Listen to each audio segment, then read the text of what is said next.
Chapter Hints on Practical Spirituality, delivered at the Home of Truth, Los Angeles, California, Part 1.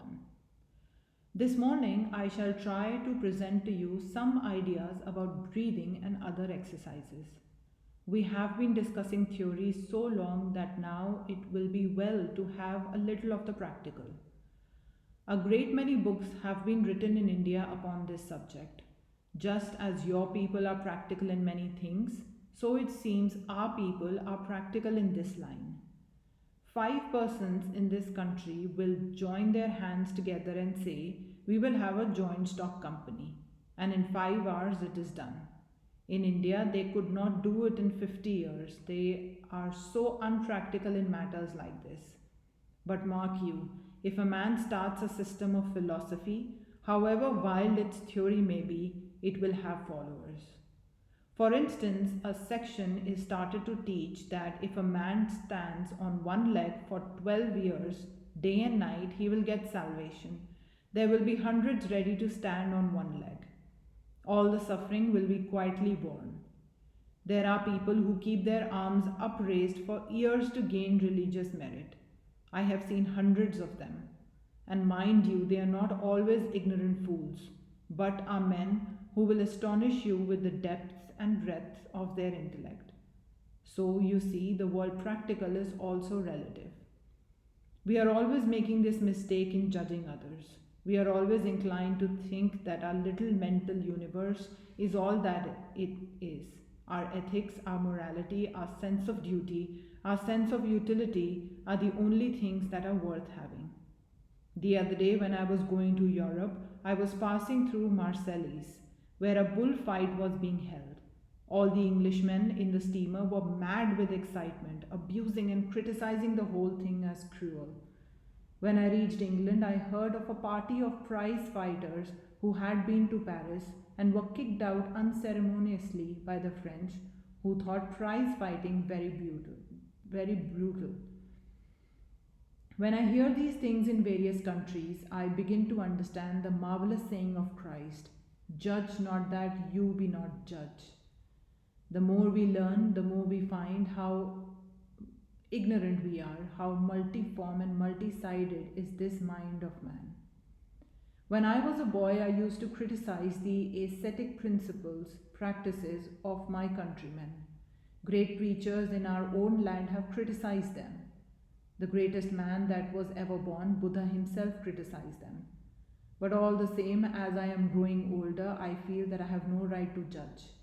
Sometimes I wish that in spite of all their incongruities, I had one fragment of their power to do and suffer.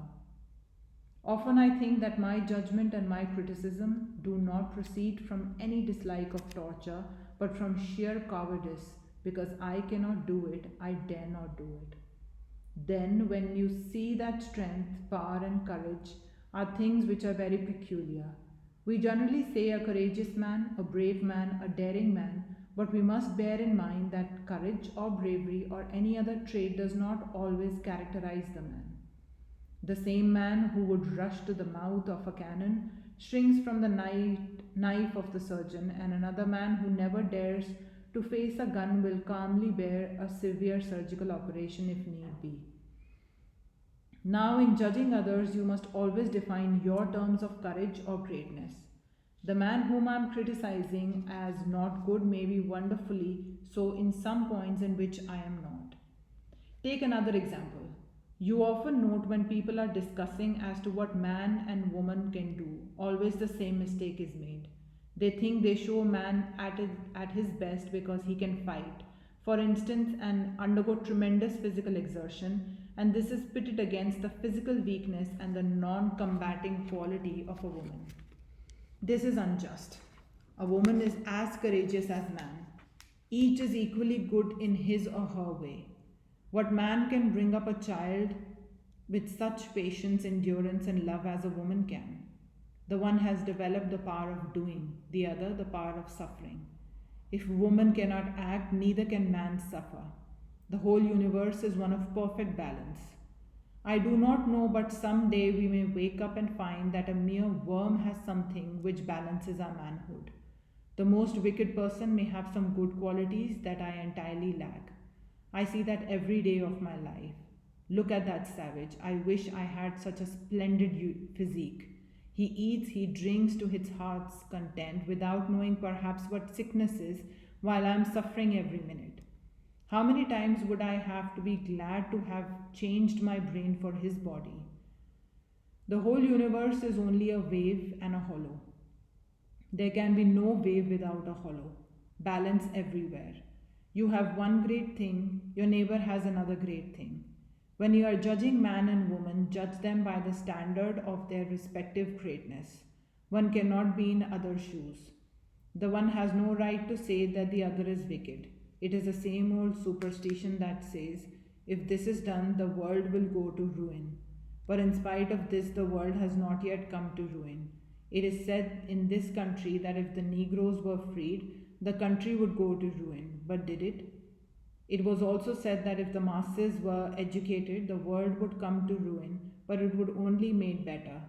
Several years ago, a book came out depicting the worst thing that could happen to England. The writer showed that as workmen's wages were rising, English commerce was declining.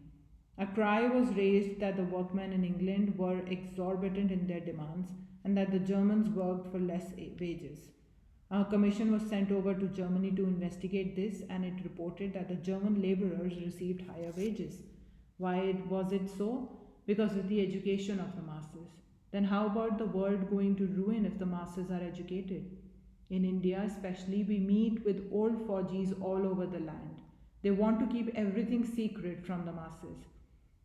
These people come to the very satisfying conclusion that they are the creme de la creme of this universe. They believe they cannot be hurt by these dangerous experiments. It is only the masses that can be hurt by them.